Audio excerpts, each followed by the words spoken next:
Hello. ನಾನ್ ಅಷ್ಟ್ ಸಲ phone ಮಾಡಿದ್ರು ಯಾಕೆ ನೀನ್ ಪಿಕ್ ಮಾಡ್ಲಿಲ್ವಲ್ಲ? ನಂಗೆ ಏನ್ ಮೋಸ ಮಾಡ್ಬೇಕು ಅಂತ ಮಾಡಿದ್ಯಾ ನೀನು? ಸ್ವಲ್ಪ ಬಿಸಿ ಇದ್ನಮ್ಮ. ಬಿಸಿ ಇರ್ತೀಯ? ನಂಗೆ ನನ್ ಬಿಟ್ಟು ಬೇರೆ ಎಲ್ಲಾರ್ ಜೊತೆನೂ ಬಿಸಿ ಇರ್ತೀಯ ನೀನು? ನನ್ ಇಂಪಾರ್ಟೆಂಟೇ ಅಲ್ಲ, ನಿಂಗೆ ಯಾಕೆ ಹಿಂಗ್ ಮಾಡ್ತಿದ್ಯಾ ನೀನು? ಅಯ್ಯೋ ನಿಮ್ ಮೌನವಾಗಿರಮ್ಮ ಸಾಕು, ನನ್ ತಲೆ ಕೆಡ್ಸ್ಬೇಡ. ಹಿಂಗೆಲ್ಲ ಮಾತಾಡ್ಬೇಡ ನೀನ್, ಏನೇನೋ ಡಬಲ್ ಡಬಲ್ ಮೀನಿಂಗ್ ಎಲ್ಲ. ನನ್ ನನ್ ಗೊತ್ತು ನೀನು ಏನ್ ಬೇರೆ ಮಾತಾಡ್ತಾ ಯಾವಳ ಇದೀಯ? ಜೊತೆ ಓಡಾಡ್ತಿದ್ಯಾ ಅಂತ ನಿನ್ ಫ್ರೆಂಡ್ಸ್ ಎಲ್ಲ ಹೇಳ್ತಿದ್ರು. ನಾನ್ ನೋಡಿದೀನಿ ನನ್ ಕಣ್ಣಾರೆ. ಅಯ್ಯೋ ನಾನ್ ಶಾಂತವಾಗಿರೋದು ನಿನ್ಗೆ ಇಷ್ಟ ಆಗಿಲ್ಲ ಅನ್ಸುತ್ತೆ, ಸುಮ್ನೆ ಮಾತಾಡ್ಬೇಡ. ಸರಿ, ಯಾರು ಅವಳು? ಅವತ್ತು ಅದ್ಯಾವ್ದೋ ಹುಡ್ಗಿ ಜೊತೆ ಓಡಾಡ್ತಿದ್ದಲ್ಲ, ನಾನ್ ನೋಡಿದೀನಿ, ನನ್ ಕಣ್ಣಾರೆ ನೋಡಿದೀನಿ. ನೀನ್ ಅವಳ ಜೊತೆ ಏನೋ ಐತೆ, ಅದಕ್ಕೆ ಹಿಂಗೆಲ್ಲ ಆಡ್ತಿರೋದ್ ನೀನು. ಅಯ್ಯೋ ನಿನ್ ಕಣ್ಗೆ ಒಂದು ಫಸ್ಟ್ ಕನ್ನಡಕ ಕೊಡಿಸ್ತೀನಿ, ಸುಮ್ನೆ ಇರು. ಯಾರ್ಯಾರ ನೋಡ್ಕೊಂಡು ಏನೇನೋ ಅನ್ಬೇಡ ಸುಮ್ನೆ. ನಂಗ್ ಗೊತ್ತು, ನನ್ ಕನ್ನಡದಲ್ಲಿ ಹೇಳಿದ್ರೆ ನಿಂಗೆ ಅರ್ಥ ಆಗಲ್ಲ. ಇಂಗ್ಲಿಷ್ ಅಲ್ಲಿ ಏನಾರು ಮಾತಾಡ್ತಿದ್ದೀನಿ, ನಾನ್ ಕನ್ನಡದಲ್ಲಿ ತಾನೇ ಹೇಳ್ತಿದ್ದೀನಿ ನೀನಂದ್ರೆ ಇಷ್ಟ ಅಂತ.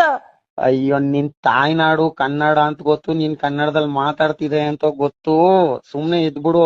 ಅದ್ ಸರಿ, ನಿಮ್ ಅವ್ವನ್ ಕೇಳ್ದ ಅಂತ ಹೇಳು, ನಾನು ಫಸ್ಟ್ ಮಾತಾಡ್ತೀನಿ.